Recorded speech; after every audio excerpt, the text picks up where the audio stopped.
Hello and very good morning to all of you. I hope you all are fine. So let's take a small recall. हमने अपने last episode में इसमें हमने discuss किया था जो हम टॉपिक पढ़ रहे थे क्लास 8 का, जिसका नाम था changing the world of visual art. इसमें हम ऑलरेडी बहुत सारे टॉपिक्स हैं उनको हम डिस्कस कर चुके थे, जैसे the new form of imperial art से लेकर के हमने इसमें रियलिस्टिक लैंडस्केप पेंटिंग के अलावा पोर्ट्रेट ऑफ अथॉरिटी, ये सब दोनों चीज़ों को हम ऑलरेडी इसमें पढ़ चुके हैं। तो नेक्स्ट जो हम इसमें आज डिस्कस करने वाले हैं आपके साथ में वो है हमारी हिस्ट्री पेंटिंग। हिस्ट्री पेंटिंग जैसे आपके इसके नेम से ही आपको पता चल रहा होगा कि मोस्टली जब भी आप ध्यान दें इसको नेम को आप बहुत ही ज़्यादा केयरफुली सुनें, क्योंकि ज़्यादातर जो मीनिंग होता है वर्ड का उसके नेम में ही छुपा रहता है। जैसे मैंने अभी बोला हिस्ट्री पेंटिंग, दैट मीन्स कि अब हम उन पेंटिंग्स की बात यहाँ पे करना चाह रहे हैं जिन्होंने हिस्ट्री को बनाया है, जिन्होंने हिस्ट्री को क्रिएट किया है। अब किस तरह की हिस्ट्री को क्रिएट किया है वो मैं आगे आपको बताती हूँ। हम यहाँ पर पेंटिंग्स के बारे में पढ़ रहे थे, तो उसमें से बहुत सारे जो पेंटिंग्स को यहाँ पे बनाया गया था, तो वो पेंटिंग कैसी थी, वो हाईलाइट करती थी किस चीज़ को, वेरियस एपिसोड को, कि मतलब जो ब्रिटिश काल के समय के जो अलग अलग तरीके का जो पीरियड चला उस पूरे पीरियड को ये यहाँ पर एक्सप्लेन करने का काम करती हैं। कुछ ऐसी इम्पीरियल हिस्ट्री भी हुई, जैसे कि इसमें उन्होंने क्या किया, ग्लोरीफाई किया। जो बहुत सारी जो पेंटिंग्स बनाई गई ज़्यादातर वो इस बात को ध्यान में रख करके बनाई गई कि जो ब्रिटिश का एक जो पूरा पीरियड है वो उसको यहाँ पे जितनी उन्होंने जीत हासिल की, जितनी भी उनकी यहाँ पे विक्ट्रीज थी, उस पूरी की पूरी विक्ट्रीज को वो यहाँ पे क्या कर सकती थी, शो कर सकते। उस विक्ट्री को यहाँ पर शो करने के लिए भी पेंटिंग्स को किया गया था। इसी तरह की एक पेंटिंग थी यहाँ पे, हेमन डिस्पेक्टेड। ये पेंटिंग क्या करती थी, ये जो जितना भी ब्रिटिश और उनके शासनकाल में जितने भी विक्टोरियस एक्शन हुए थे, ये पूरे उस एक्शन को यहाँ पर डिस्प्ले करने का काम करती थी। ये शो करती थी ब्रिटिश के पावर को, उनकी सुप्रीमेसी को, कि वो कितने ज़्यादा पावरफुल है और वो कितने ज़्यादा उनके पास सुप्रीम पावर्स है। ये उन सभी चीज़ों को यहाँ पर शो करने का काम करती थी। देन इसके अलावा these paintings were displayed for public in the Vauxhall garden in London. यहाँ तक कि ये जितनी भी जो पेंटिंग्स उस समय में बनाई गई थी, जो कि एक हिस्ट्री के अकॉर्डिंग, मतलब कि पूरा इतिहास बताती थी एक ब्रिटिशर्स का, कि उन्होंने किस तरह से इंडिया में एंटर किया, इंडिया में आए तो उन्होंने अपनी पावर्स को किस तरीके से बढ़ाना शुरू किया धीरे धीरे, और जब उनकी पावर्स वहाँ पर बढ़ गई तो किस तरीके से उन्होंने अपना एक दबदबा एक कायम किया। ये पेंटिंग जिन जिन चीज़ों को यहाँ पर शो करती थी, बाद में उन्हीं पेंटिंग्स का एक एग्जीबिशन, या यूँ बोला जाए कि वहाँ के जो वैक्सहॉल गार्डन है लंदन का, वहाँ पर उसको डिस्प्ले किया गया है पब्लिक के बीच में। वहाँ पर उनको पब्लिकली इशू किया गया ताकि सभी लोग उस चीज़ को देख सकें और जान सकें कि कितना जो ब्रिटिशर्स थे उनमें उस समय के दौरान पे कितनी ज़्यादा पावर्स थी। इसके अलावा कुछ जो इम्पीरियल पेंटिंग्स हुई हैं जिन्होंने यहाँ पे क्या किया है, क्रिएट किया है पब्लिक मूवमेंट को। किस तरीके के पब्लिक मूवमेंट को उन्होंने क्रिएट किया है, मतलब कि जो ब्रिटिश थे जो यहाँ पर, कि ब्रिटिशर्स ने जो यहाँ पर जो पेंटिंग्स जो थी, कुछ इम्पीरियल पेंटिंग जिसकी मैं भी बात कर रही थी, कि ब्रिटिशर्स जो यहाँ पे थे तो उनकी जो इनविंसिबल जो थी एक तरीके से, जो उनकी जो पावरफुल एक जो स्ट्रेंथ थी, उस स्ट्रेंथ को यहाँ पर शो करने का काम करते थे। नेक्स्ट जो टॉपिक हम इसमें डिस्कस करने जा रहे हैं वो है हमारा कंडीशन ऑफ द कोर्ट आर्टिस्टियंस, कि जो उस समय के दरबार के जो पेंटर्स हुए उनकी क्या क्या कंडीशंस थी, वो किस तरीके से अपनी बातों को सबके सामने रखते थे, किस तरीके से वो क्या चीज़ों को चाहते थे। आगे हम यहाँ पे उसके बारे में यहाँ पर स्टडी करेंगे। अब उस समय के दरबार के जितने भी जो पेंटर्स थे वो काफ़ी हद तक ब्रिटिशर्स ने जो नई एक शैली लेकर के आए थे किसी भी तरह के आर्ट फॉर्म्स को पेंट करने की, उसको कलरफुल करने की, तो उन सभी चीज़ों में इन्होंने यहाँ पे मोस्टली क्या पाया, काफ़ी हद तक जो है वो बदलाव यहाँ पर आ चुके थे। अब इस बदलाव का जो इफेक्ट था ये सबसे ज़्यादा यहाँ पर पड़ने वाला था यहाँ के कोट पेंटर्स के ऊपर। क्यों? क्योंकि जो यहाँ के जो कोट पेंटर्स थे, अब क्योंकि जो यूरोपियन जो पेंटर्स थे वो जो पेंटिंग बनाते थे वो काफ़ी ज़्यादा आई कैची होती थी, वो इतनी ज़्यादा ब्यूटीफुल होती थी कि वो देखने में ऐसा लगती थी कि अभी जीवंत हो जाएगी, जिंदा खड़ी हो जाएगी। तो इस तरीके से ज़्यादातर लोग जो थे वो यूरोपियन पेंटिंग्स, यूरोपियन जो पेंट का जो कल्चर था वो उसकी तरफ अट्रैक्ट हुए। तो इसका रिजल्ट ये निकला कि सबसे ज़्यादा इसका जो इफेक्ट था ये हमारे यहाँ के जो इंडियन पेंटर्स थे ये इनके ऊपर पड़ा। क्यों? क्योंकि यूरोपियंस आर्टिस्टियंस के आने के बाद एक नया स्टाइल था जो कि लोगों के सामने था कि हाँ, जो ऑयल पेंटिंग्स वगैरह जो हो रही थी, एक लैंडस्केप्स की जो पेंटिंग्स हो रही थी, तो एक नया स्टाइल लोगों के बीच में आया था। तो जिसकी वजह से लोगों ने क्या किया कि जो बहुत सारे जो इंडियंस यहाँ पे थे पेंटर्स थे, इन्हें इनकी जीवन यापिका से हाथ धोना पड़ गया, मतलब इन्हें इनके काम से हटा दिया गया। इनकी जगह पे जो यूरोपियंस आए थे उनको ज़्यादा प्रेफर किया जाने लगा था।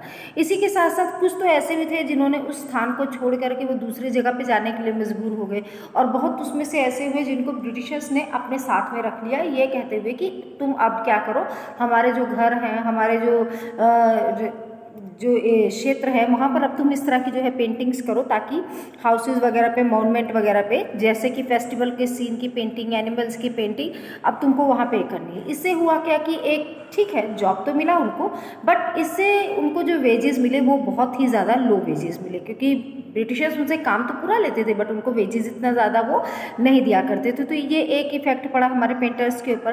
देन दूसरी बात ये हुई कि जब ब्रिटिशर्स यहाँ से वापस इंग्लैंड गए तो उन्होंने जितनी भी जो पेंटिंग्स वगैरह बनवाई थी उस पूरी पेंटिंग को वो अपने साथ लेकर के चले गए, और कुछ जो थोड़ी बहुत यहाँ पे रह गई थी बाद में उसको पेंटर्स के जरिए ने उन्हें क्या किया था, ब्रिटिश टेस्ट और स्टाइल के अनुसार उसको भी उन्होंने यहाँ पर चेंज कर दिया था। नेक्स्ट हम इसमें यहाँ पे डिस्कस करने वाले हैं न्यू पॉपुलर इंडियन आर्ट्स के बारे में। तो अब हम यहाँ पे डिस्कस करने जा रहे हैं new popular art of India को।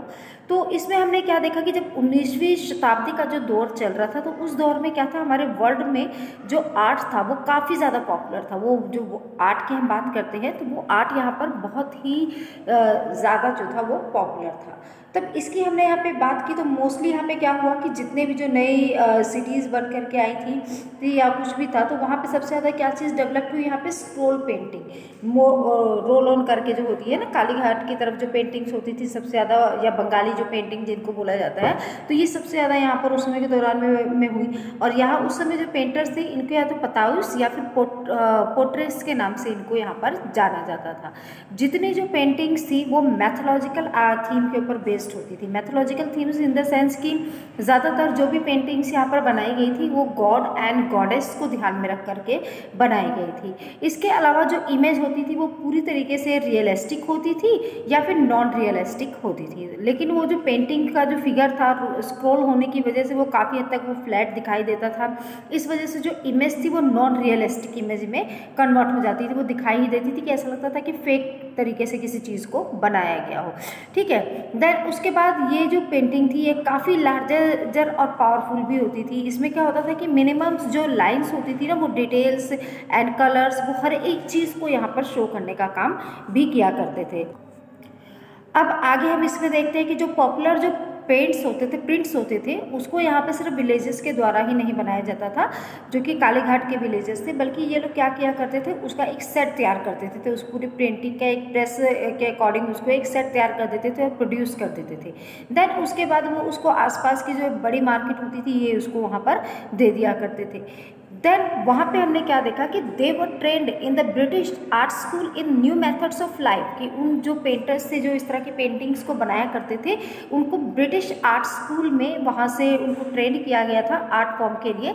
फिर चाहे वो ऑयल पेंटिंग हो या फिर पेंट मेकिंग हो, इस सभी चीज़ों के बारे में उनको ब्रिटिश आर्ट स्कूल में डिटेल वाइज हर एक चीज़ को कि उनकी स्टडी करवाई जाती थी, उनकी लाइफ को, उनके मेथड्स को, हर एक चीज़ को वहाँ पर उनको सिखाया जाता था। इसी कड़ी में हमने आगे देखा कि कलकत्ता आर्ट स्टूडियो, कलकत्ता वो set up to the produce life, कि जो कलकत्ता था उसको यहाँ पे माना जाता था as a producer of life, just because कि like image of amenities Bengalis personality, क्योंकि उनकी जो पिक्चर्स होती थी उसके अंतर्गत हमें ज़्यादातर क्या दिखाई देती थी, उन पिक्चर्स के अंदर हमें जो बंगाली कल्चर था, जो बंगाली लाइफ थी, उन सभी चीज़ों को हम आसानी से देख सकते थे। ज़्यादातर जो पिक्चर्स इस दौरान पे बनाई गई थी वो पिक्चर या तो लैंडस्केप्स की होती थी या mountain, lake, lake, river, forest etcetera इस टाइप्स की जो पेंटिंग्स थी वो ज़्यादातर उस समय के काल में की गई थी। बहुत सारी जो कुछ पेंटिंग्स ऐसी थी जो ज़्यादा पॉपुलर पिक्चर्स के तौर पर भी जिनको जाना गया।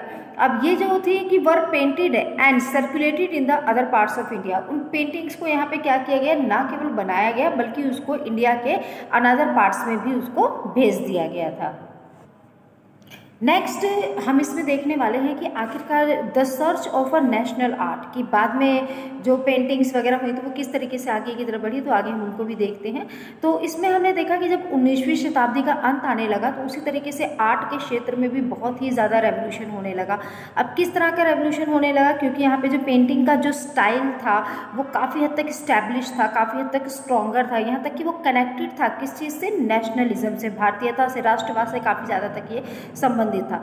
बहुत सारे जो पेंटिंग्स आर्टिस्ट्स थे उन्होंने क्या किया, इस नए स्टाइल को ऑक्यूपाई किया, इस नए स्टाइल में उन्होंने पेंटिंग्स को बनाना शुरू किया और इस नए स्टाइल को मॉडर्न और इंडियन दोनों ही तरीके से यहाँ पर कंसीडर भी किया गया। राजा रवि वर्मा ने क्या किया कि इसके बीच में एक जो डिस्टिंक्ट स्टाइल था उसको भी इन्होंने यहाँ पे क्रिएट किया, जिसमें इन्होंने क्या किया कि इन्होंने ऑयल पेंटिंग को करना शुरू किया जो काफ़ी ज़्यादा तक रियलिस्टिक लगे। साथ ही साथ इन्होंने जो थीम रखी इंडियंस की रखी, ज़्यादातर मैथोलॉजिकल में रखा। इन्होंने बहुत सारे सीन्स को पेंट किया जैसे कि महाभारत से जुड़े हुए, रामायण से जुड़े हुए बहुत सारे सीन्स को भी यहाँ पर इन्होंने मतलब कि पेंट किया अपने पेंटिंग के ज़रिए। And his paintings were in great demand, और जो उनके द्वारा जो पेंटिंग्स बनाई गई वो पेंटिंग इतनी ज़्यादा पॉपुलर हुई कि उस पेंटिंग के लिए लोगों ने बहुत भारी मात्रा में जो है वो डिमांड भी करना शुरू कर दिया था उस समय के दौरान पर। Then he decided to set up a picture production team and printing press in Bombay, जिसके बाद इन्होंने यहाँ पे डिसाइड किया कि ये एक क्या करेंगे, यहाँ पे पिक्चर प्रोडक्शन का जो है यहाँ पे टीम को गठित करेंगे और एक प्रिंटिंग प्रेस बॉम्बे में भी स्थापित करेंगे ताकि इनके द्वारा जो बनाई गई जो पिक्चर्स हैं या जिस शैली से वो पिक्चर आर्ट का निर्माण करते हैं, पेंटिंग करते हैं, उन सभी को लोगों तक पहुंचाया जा सके। देन इसी तरीके से बंगाली में एक और हुए अभिंद्रनाथ टैगोर, जिन्होंने यहाँ पर एक अपने ही तरीके का जो है पूरा एक स्टाइल क्रिएट किया मिडिवल पीरियड के दौरान पर। इन्होंने इंडियन ट्रेडिशन और मिनिएचर पेंटिंग्स दोनों को ही मिला करके पेंट करना यहाँ पर शुरू किया था।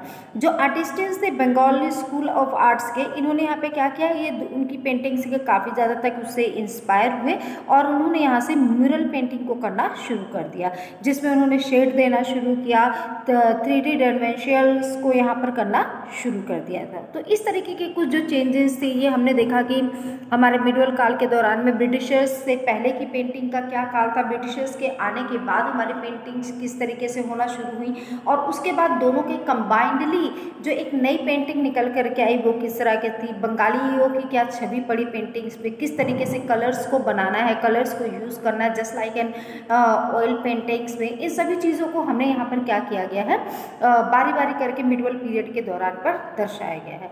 सो ये जो आपका चैप्टर है आज यहाँ पे फिनिश होता है। इससे रिलेटेड जो भी नोट्स चाहिए वो मैं आप लोगों को प्रोवाइड करवा दूंगी। So have a good day and nice day to all of you.